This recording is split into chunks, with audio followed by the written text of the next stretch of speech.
বন্ধুগণ, আমি কবি মহিউদ্দিন চৌধুরী মাইকেল আবারও আপনাদের সামনে উপস্থিত হয়েছি একটি রম্য রচনা পাঠ নিয়ে।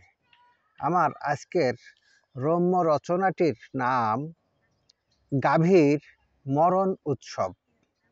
আমি এই রম্য রচনাটি লিখেছিলাম 24/12/2024 খ্রিস্টাব্দে। আমি পাঠ করে শোনাবো।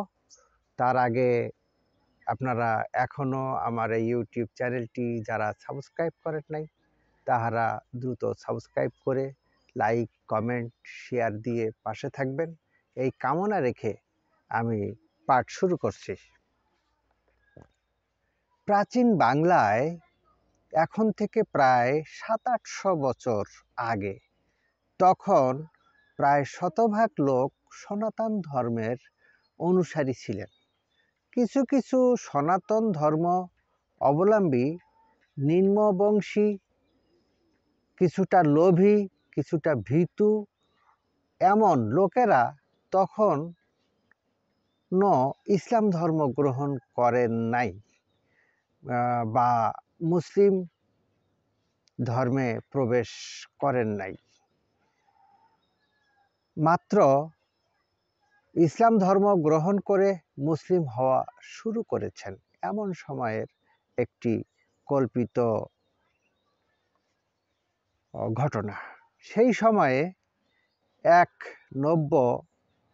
নবমুসলিম গৃহস্থ পরিবারে বয়স্ক বৃদ্ধা একটি গাভী ছিল। ওই গাভীর সমজুড়ি ষাঁড়, হালের বলদ, অন্যান্য গাভীগুলা বা সমবয়সী আর কোনো গরু বেঁচে ছিল না। কেউ কেউ মারা গেছে, আবার অনেকেরই মালিক পক্ষ বিক্রয় করে দিয়েছে। কিন্তু এই গাভীটি প্রতি বছর একটি করে বাচ্চা দিত ও নিয়মিত দুধ দিত, এবং মাঝে মাঝে গোমড়ক দেখা দিলেও অন্যান্য বহু গরু মারা গেলেও এই গাভীটি মরে নাই। কিন্তু গাভীটির বয়সের ভারের কারণে এখন আর বাচ্চাও দিতে পারে না এবং দুধ দিতেও অক্ষম। গাভীটির স্বাস্থ্য তেমন একটা ভালো নয়, একটানা বেশি দূর পথ হেঁটে যেতে পারে না। এমত অবস্থায় ওই পরিবারের কর্তা ও কর্তা শ্রেণীর লোকেরা সিদ্ধান্ত নিল ওই বয়স্ক গাভীটি জবাই করে গাভীর মরণ উৎসবের মাধ্যমে তৎকালীন সদ্য ইসলাম ধর্ম গ্রহণকারী সকল লোক ও পরিবারের লোকজন রান্না করে মাংস খাবে।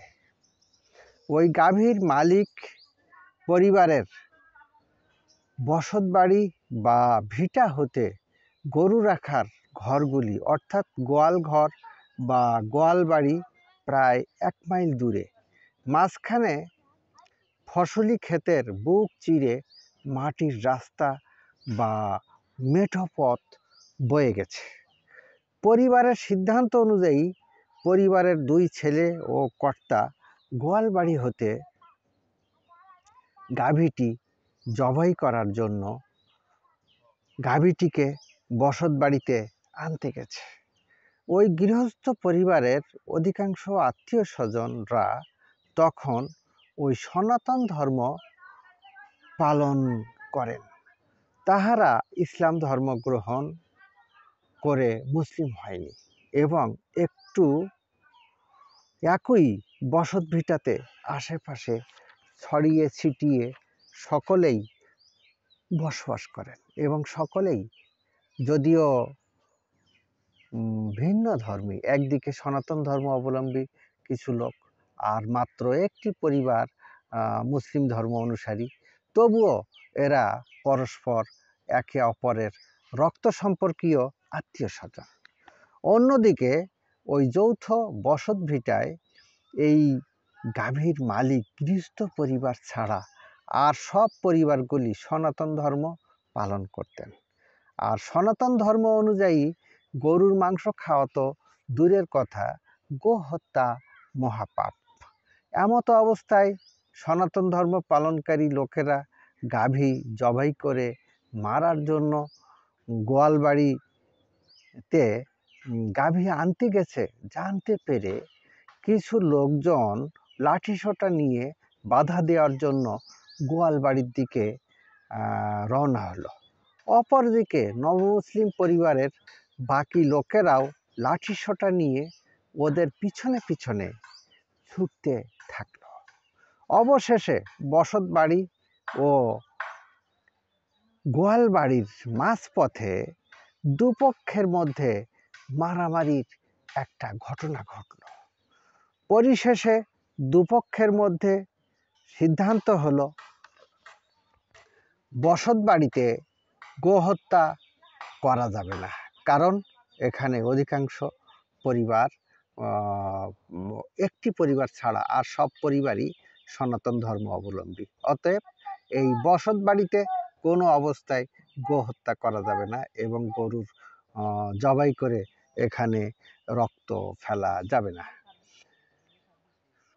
কারণ দুপক্ষের ধর্ম পৃথক হলেও দুপক্ষ সবাই পরস্পর রক্ত সম্পর্কের আত্মীয় স্বজন।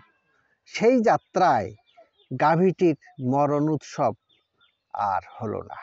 দীর্ঘায়ু গাভীটি আরও দীর্ঘায়ু হলো। আমার এই রম্য রচনাটি আজ এই পর্যন্ত। সবাইকে ধন্যবাদ।